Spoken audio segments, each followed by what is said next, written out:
Are you getting frustrated with what to feed a teenager who's always hungry? Everybody knows that teenagers have a huge appetite. It seems like you need to feed them constantly to satisfy their hunger. It's even more difficult where teenagers who struggle with their weight truly want to make changes, like cut down on junk food or stop overeating, and they can't.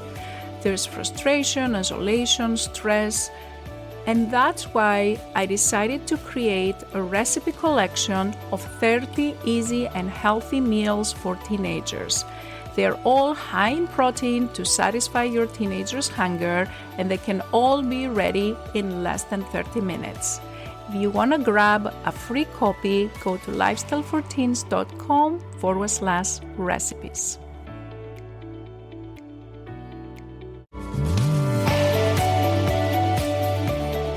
Are you getting frustrated with what to feed a teenager who's always hungry? Everybody knows that teenagers have a huge appetite. It seems like you need to feed them constantly to satisfy their hunger. It's even more difficult where teenagers who struggle with their weight truly want to make changes, like cut down on junk food or stop overeating, and they can't.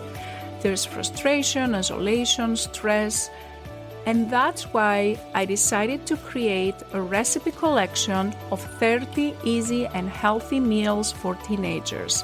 They're all high in protein to satisfy your teenager's hunger, and they can all be ready in less than 30 minutes.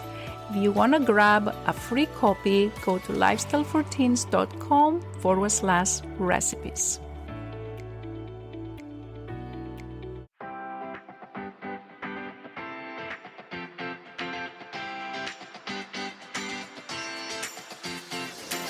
This is the Lifestyle and Weight Loss for Teens podcast. If you're a mom and want to help your child who is struggling to lose weight, you are in the right place. If you are looking for healthy lifestyle tips, Dr. Gourgari is here to help you understand the science around safe weight loss in teens and children. Because what works for adult weight loss is not always the best for children. This podcast is for educational purposes only. Dr. Gourgari does not provide medical, psychological, or nutrition therapy advice. You should not use this information to diagnose or treat any health problems without consulting your own medical practitioner. And now, your host, Dr. Jenny Gourgari.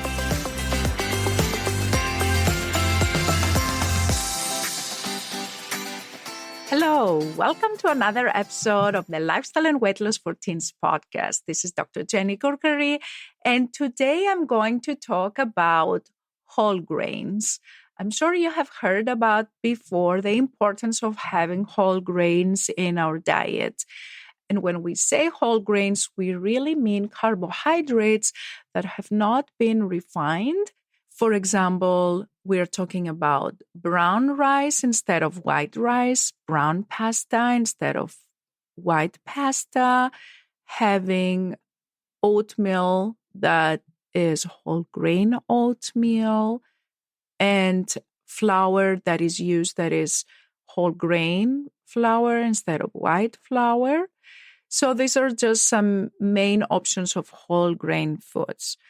And there sometimes the choice of which to get, like, have you been to one of these fast food places and they ask you, would you like to have white rice or brown rice?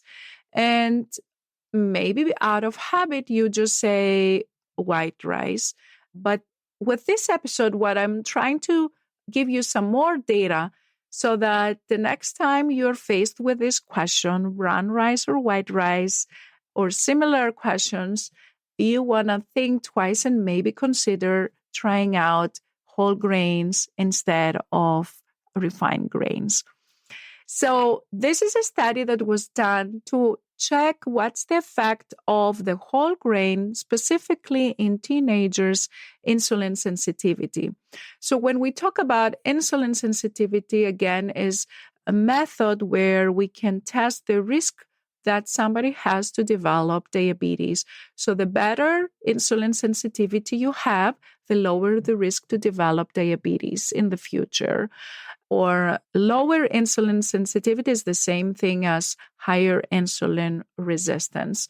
So researchers have some very sophisticated methods to actually measure that. They bring kids in the lab and they can give them sugar, they can give them insulin, and then they can measure the amount of insulin that is required to maintain a normal sugar level. And then they have some mathematic models they use, and they can figure out the amount of insulin sensitivity a certain person has. So researchers, what they did is they used one of these methods to actually measure the insulin sensitivity, and they collected data also on whole grain intake. So let me tell you more about this.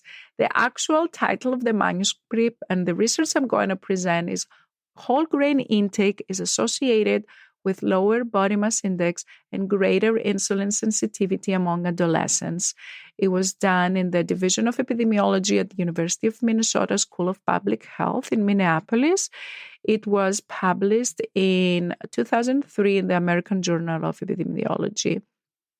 It was done by Lynn Steffen and the group, and let's just dive into it. So the researchers in this study used data from 285 teenagers that had completed these sophisticated insulin methods that I just told you about. There were 155 boys and 130 girls. So they had the data on them on their weight and height. And again, they calculated the body mass index, which is the measurement of healthy or unhealthy or measurement of overweight in a child. If you don't know what the body mass index is, go back to episode 1 of this episode series where I talk about how to calculate your child's body mass index and how to figure out how much weight a teenager needs to lose to be in a healthy weight. So they collected data on body mass index in all these teenagers. They also collected data on their insulin sensitivity and insulin resistance by doing this sophisticated test I just told you about. And they also had collected data about their physical activity, like how much activity they were doing and what they were eating. So they used the food frequency questionnaire to find data about whole grain consumption. So to define whole grain breakfast, it would have to be breakfast options that had at least 25% whole grain or bran by weight as determined by the package label. And foods that were classified as whole grain in this research, for example, would be cooked oatmeal, dark bread, brown rice, bulgur, kasha, couscous, bran, wheat germ, and popcorn. And then on the other hand, refined carbohydrates were those that had that would have less than 25% of whole grain or bran. And there would be foods like white bread, bagels, rolls, muffins, pasta, white rice, pancakes and waffles, donuts, cake, cookies, bars, and pie. So those will be refined carbohydrates. Okay, so let's look what the researchers found.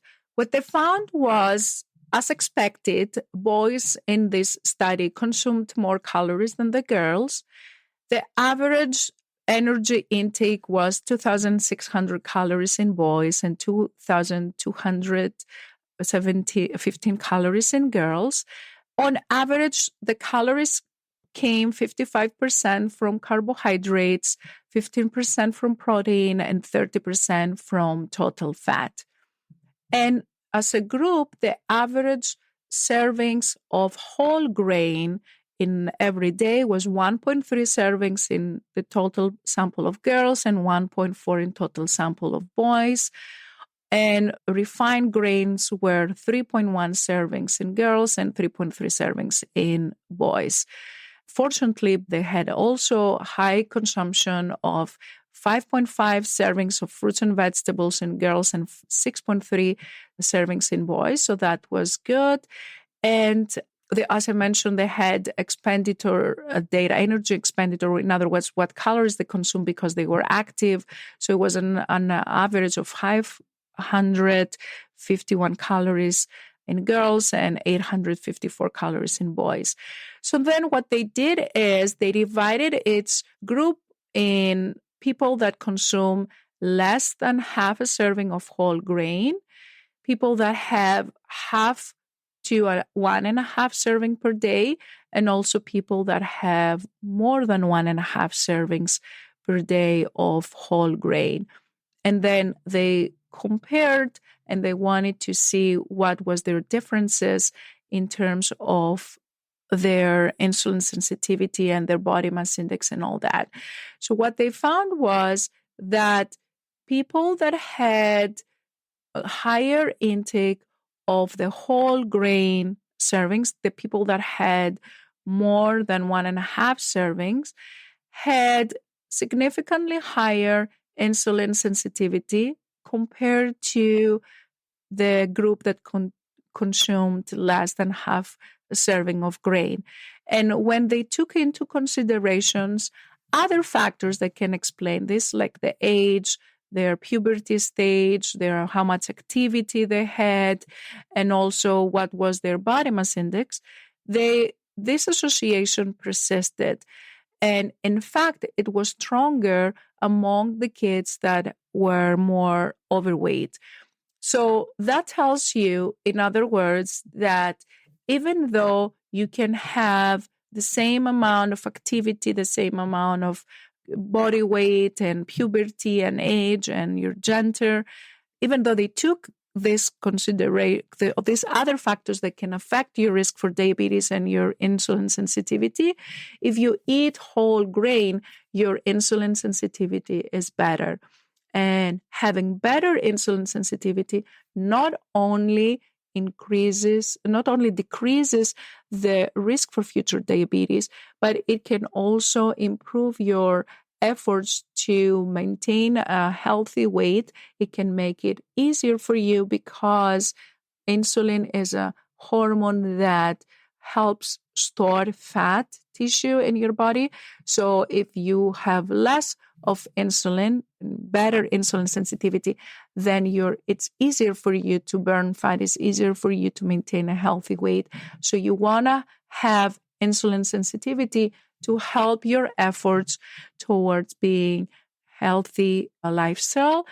And therefore, this can also be true in adolescents. There is by definition, a state in the body where we see high insulin levels because of pubertal hormones. So if you are a teenager, you have a teenager who's going through puberty and struggling with weight, it's very likely you have high insulin resistance or low insulin sensitivity just by the simple fact that you are in puberty.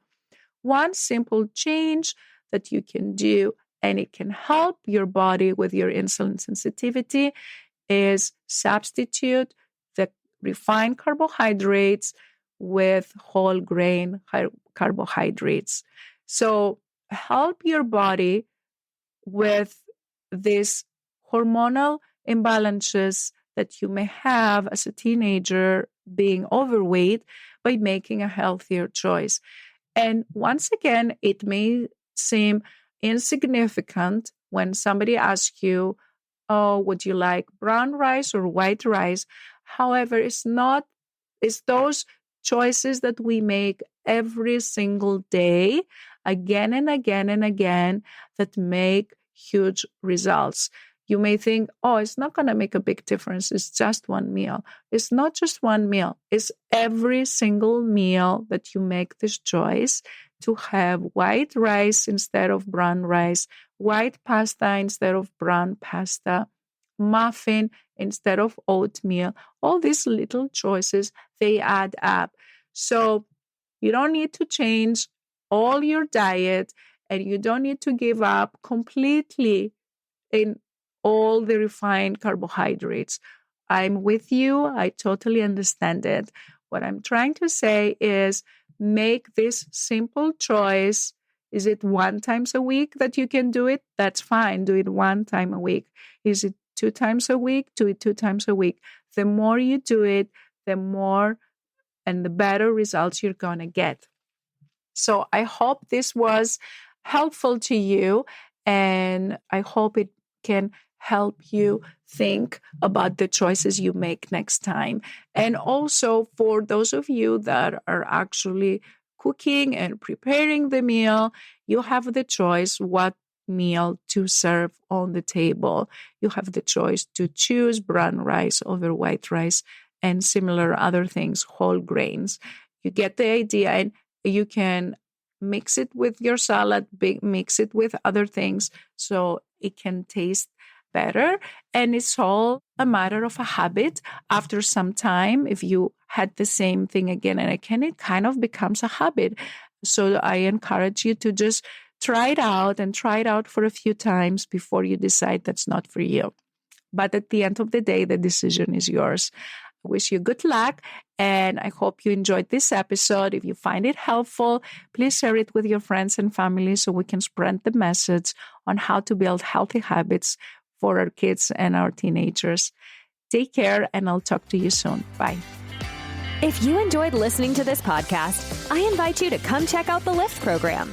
It's Dr. Gourgari's 12-week coaching program for teens and their moms, where we take all this information, we apply it to your daily life, and we work together so your teenager learns how to create a healthy lifestyle so they can feel happier, more confident, less stressed, and love their body again.